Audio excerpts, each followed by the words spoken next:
সবাই গো খাওয়া বন্ধ হলে সবার জায়গা নাই ঘরেরই বাহির করিবেন সবাই কে ভায়াবো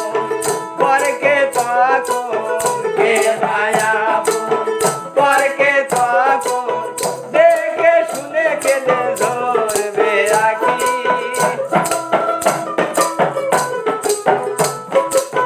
দেখে শুনে কেঁদে ধরবে রাখি আল্লাহ বলো মনে রে পাখি একবার মৌলা